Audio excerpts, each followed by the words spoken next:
Bonjour Monsieur François Augrin. Bonjour Laurence, Tout d'abord, je vous remercie de m'accorder cette interview. mais c'est un grand plaisir pour moi. Merci. Alors aujourd'hui, nous pourrions dire que nous nous trouvons dans un lieu symbolique et je pourrais même dire idyllique. Oui, il est très particulier ce lieu. Il est plein de sens, plein de signification. Et je dirais qu'il a marqué ma jeunesse, hein, et même au-delà, ma vie d'adulte également, puisque c'est un lieu où je reviens, je dirais, presque quotidiennement. En tout cas, quand le temps me donne justement un moment pour me reposer, c'est vrai que c'est un lieu où on peut se ressourcer. Je peux comprendre, c'est magnifique. On a la mer, on a la vue sur le clocher de la commune. Oui, parce que nous sommes ici en mer. Hein. Et nous sommes Bondier également, puisque le clocher et la mer, ce sont deux lieux que l'on a fréquentés beaucoup.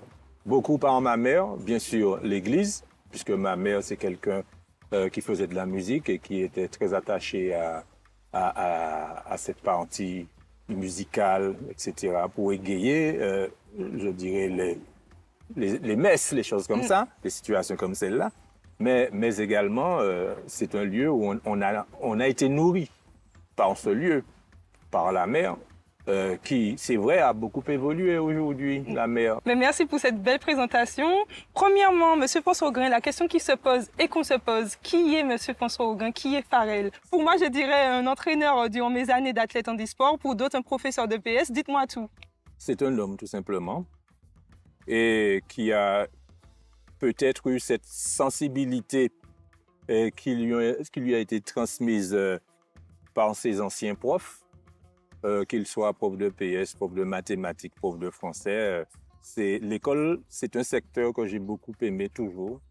J'ai toujours pensé que c'est à travers l'école qu'on s'épanouit, qu'on arrive à vraiment se mettre dans une situation où le monde nous appartient presque.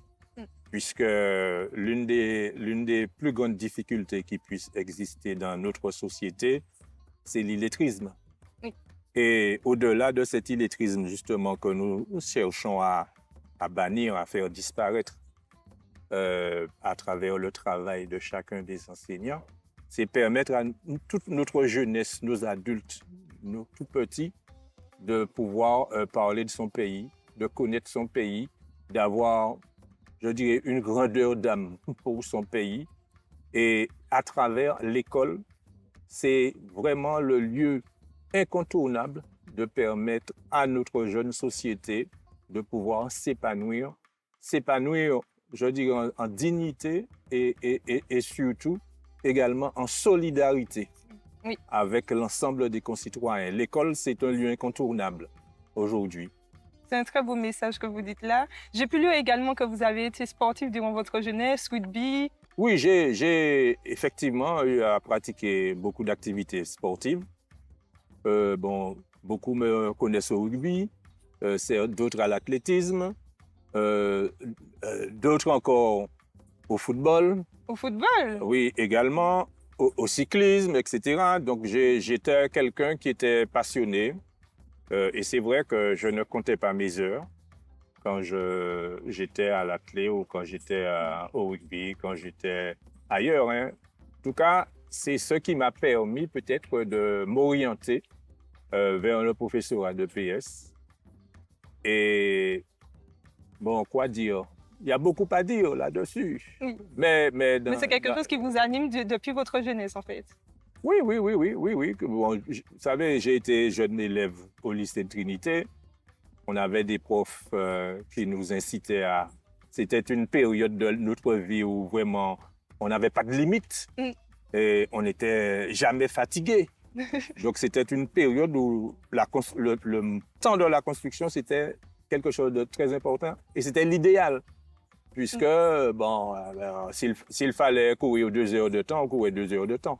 Oui. S'il fallait également nager pendant 1 heure en mer, je nageais 1 heure en mer avec mon frère, par exemple.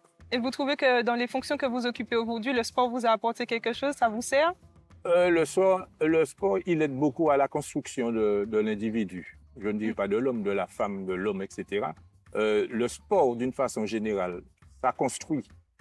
Ça construit parce que le sport a, contrairement, hein, je veux dire, je ne veux pas faire de philosophie, mais de l'éducation physique, qui est une chose. Le sport, c'est un domaine qui permet vraiment de se dépasser, de se construire. C'est à travers le dépassement de soi que l'individu, il se construit.